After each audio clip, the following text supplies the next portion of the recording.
This is a new review of the Hifiman HE-500.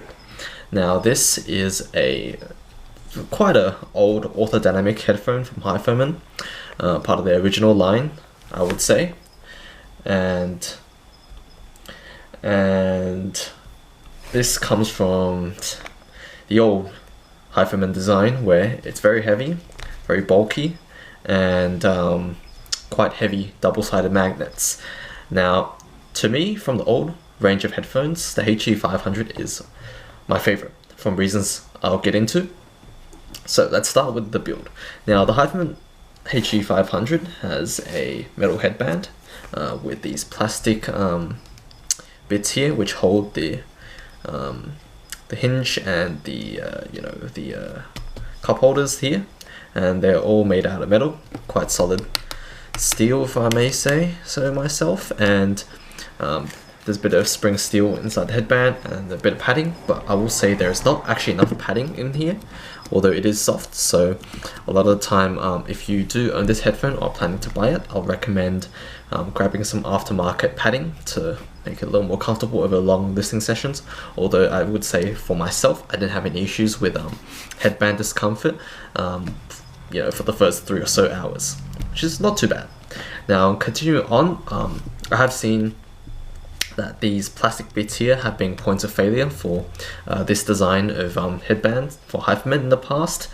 So if you are picking one up secondhand, that is something I would keep in mind. Although if they do break, I've seen people do driver transplants from the HE-500 to the HE-400 560 kind of housing. And if that is something you're interested in, you can easily do that through picking up a pair of Hifiman HE-350s, which often go for maybe around $50, and transplanting drivers into that, and that would solve the comfort issue and this bit breaking. So that is something you could do. Now, this headphone comes with stock velour pads and leather pads, and those are some of the most awful pads I've put my hands on, to be honest with you guys. It is very uncomfortable, very stiff, both of them, and not something I would wear for longer than 10 minutes. So obviously I would not use this headphone with either of those pads. Now, the velour pads are interesting because with the velour pads, it is a very mid-centric headphone. With the leather pads, it gets a little intense. I don't really like the treble, and with these focus pads from Hifiman, which has leather on the outside, perforated leather on the inside, and some velour touching your head, these pads, I think, make it the most neutral of the bunch and make this a very enjoyable headphone and something I actually very enjoy listening to.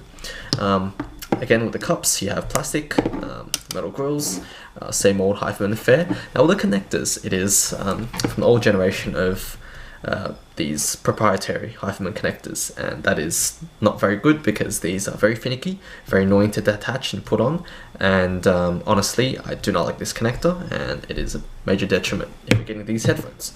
The cable that it comes with is this pretty awful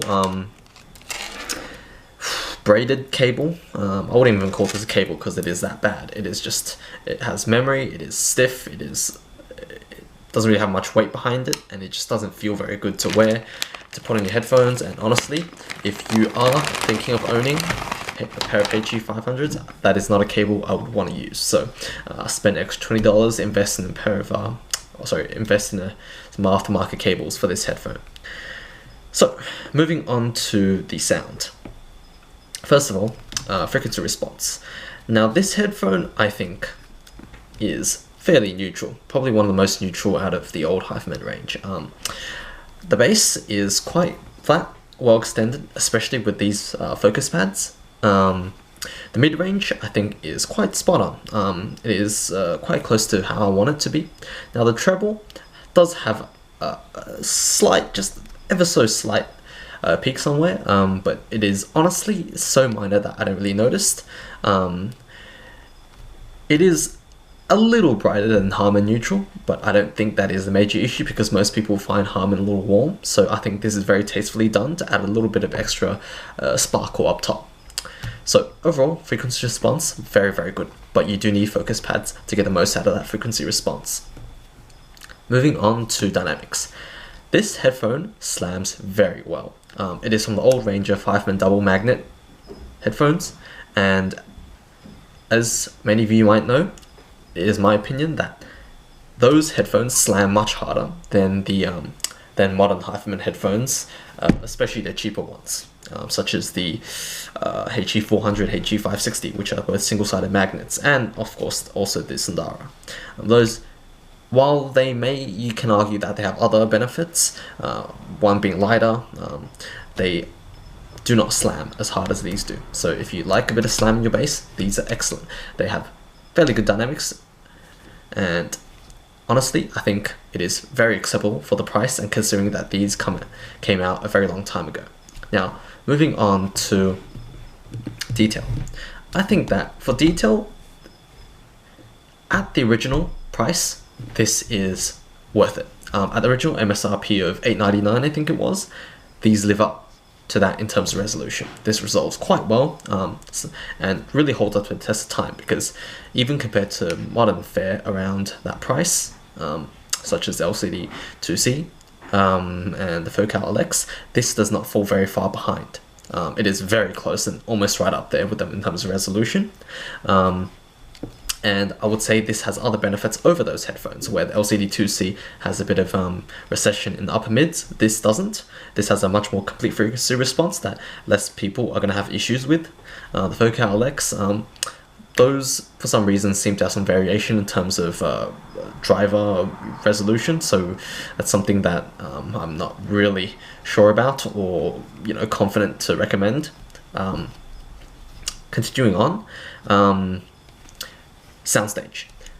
These, I wouldn't say are wide headphones, but they are wider than the HE-400i and the 4XX, and the 560.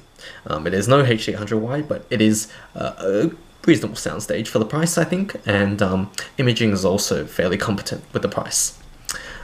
Overall, I think that if you are looking for just pure resolution at the price, you might be able to find better. Right? If you don't mind a slightly wonky frequency response, if you don't mind EQing, I think there are better options out there today. However, if you're looking for an entire package, I think the HE-500 still stands up to test of time and is still something that's competitive within the market today. Now, one thing you have to consider is that these days, this is not produced anymore. So most of the units that you will buy or see are secondhand. And for the secondhand price of around 350 to 400 USD, I think this is honestly a steal. I think overall, I like this as a whole package in terms of sound more than the Sundara. I think the Sundara build is better, treble's better, but I like this as a whole package more because I like more of a balanced sound rather than a bright one.